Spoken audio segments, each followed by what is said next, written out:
La enfermedad periodontal es una enfermedad de los tejidos de soporte de los dientes, que afecta el ligamento periodontal, cemento radicular, hueso alveolar y tejidos gingivales. Se trata de una enfermedad de progresión cíclica caracterizada por inflamación de la encía, causada por la colonización bacteriana de superficies dentarias adyacentes, que extendida a tejidos periodontales más profundos resulta en la destrucción de la inserción del tejido conectivo al cemento, formación de sacos y destrucción del hueso alveolar. Clasificación de los defectos óseos periodontales de acuerdo a Goldman y Cohen en 1958. Los defectos óseos se van a clasificar de acuerdo a su localización clínica en defectos supraóseos y defectos infraóseos. Estos últimos a su vez se van a subdividir en defectos intraóseos, que pueden ser de 1, 2 o 3 paredes o inclusive combinados, y cráteres. 1. Defectos supraóseos. Son aquellos defectos en donde la base del saco se localiza coronalmente a la cresta alveolar subyacente. Se caracterizan por una pérdida de hueso horizontal, tomando como referencia una línea trazada desde el límite amelocementario de un diente al límite de un diente adyacente. La altura del hueso se reduce, pero su margen permanece aproximadamente perpendicular a la superficie dentaria.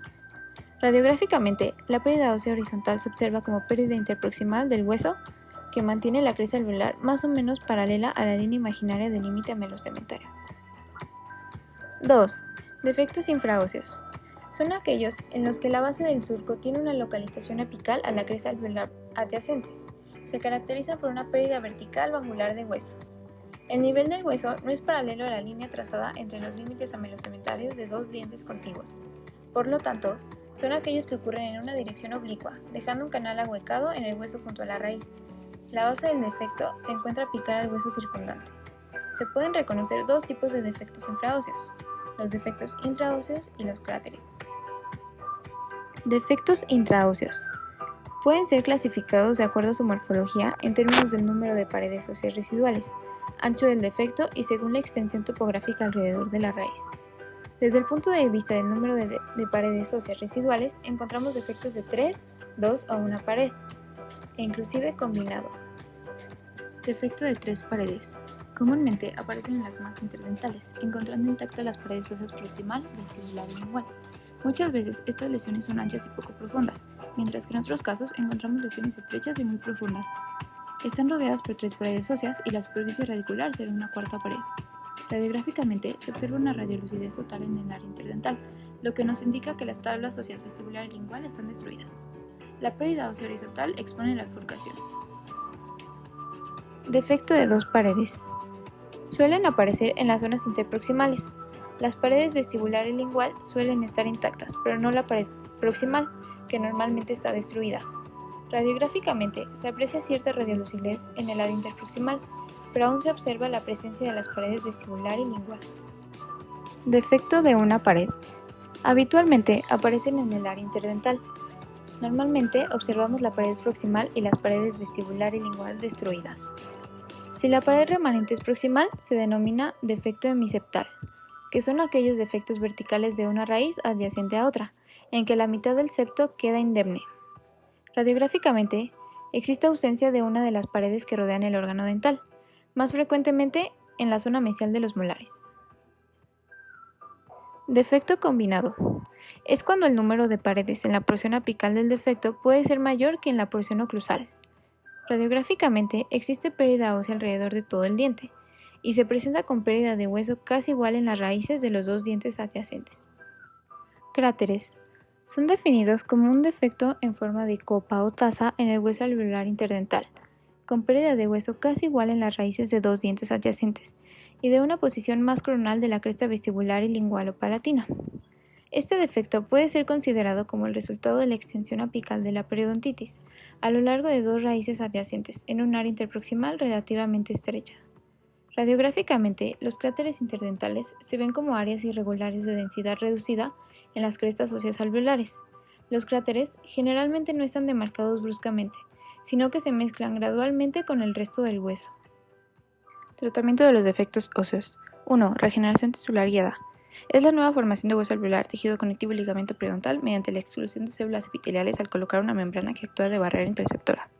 2. Injertos óseos. Se realizan con el propósito de estimular la regeneración periodontal. Pueden clasificarse en injertos autógenos, que son aquellos transferidos de una posición a otra dentro del mismo individuo, Aloinjertos son aquellos transferidos entre miembros genéticamente distintos pero de la misma especie. Xenoinjertos son aquellos tomados de donantes de otras especies y materiales aloplásicos. 3.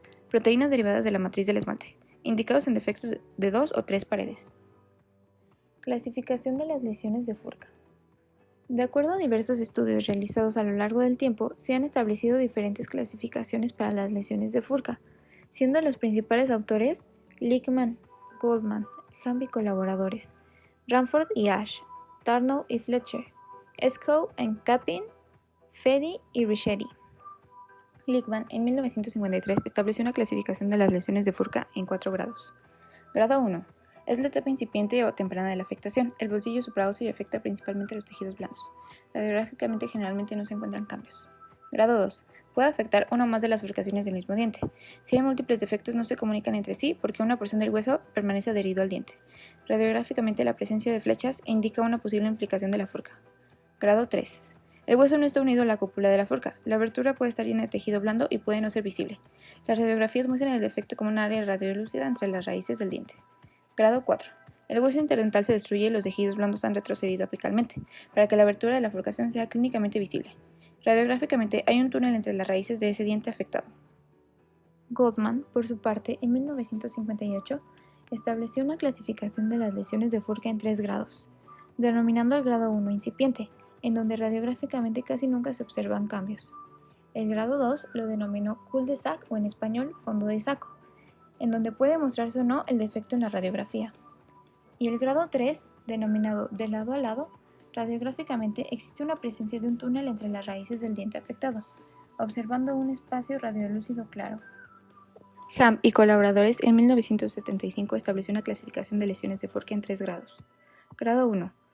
Existe una pérdida horizontal de soporte periodontal que no excede un tercio del ancho del diente, es decir, menor a 3 milímetros. Grado 2. El compromiso de Furka sobrepasa un tercio del ancho del diente, pero no abarca todo el ancho del área de la Furka. Existe una pérdida de soporte horizontal mayor a 3 milímetros, pero sin traspasar.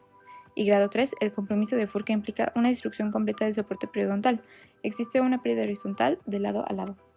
Ranford y Ash en 1979 establecieron una clasificación de las lesiones de Furka en 3 clases. Clase 1. Es una lesión incipiente menor a 2 milímetros al interior de la Furka. La pérdida horizontal excede más de un tercio del ancho de la raíz. No da imagen radiográfica. Clase 2. Es una lesión que se extiende más de 2 milímetros al interior de la Furka. La pérdida horizontal excede más de un tercio del ancho de la raíz. Clase 3. Lesión de lado a lado. La destrucción de tejido se extiende por toda la longitud de la furcación, con lo que el instrumento puede pasar entre las raíces y emerge del otro lado del diente.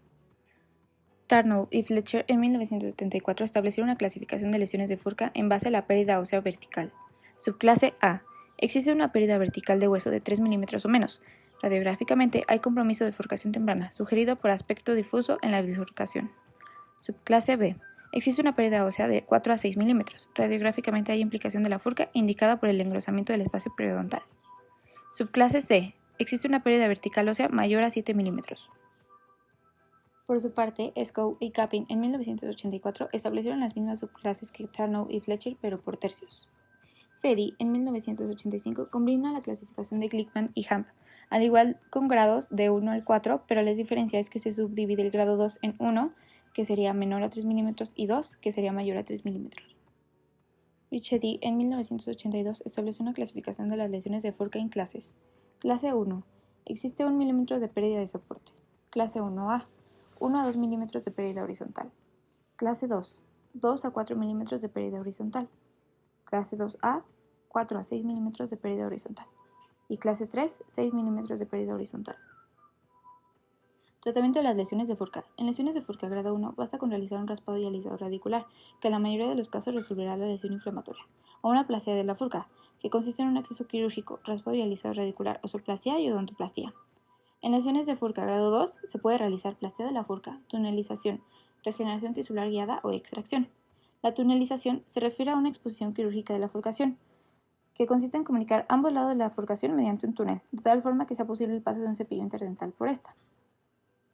En lesiones de Furka grado 3 se realiza tunelización, radiectomía o extracción.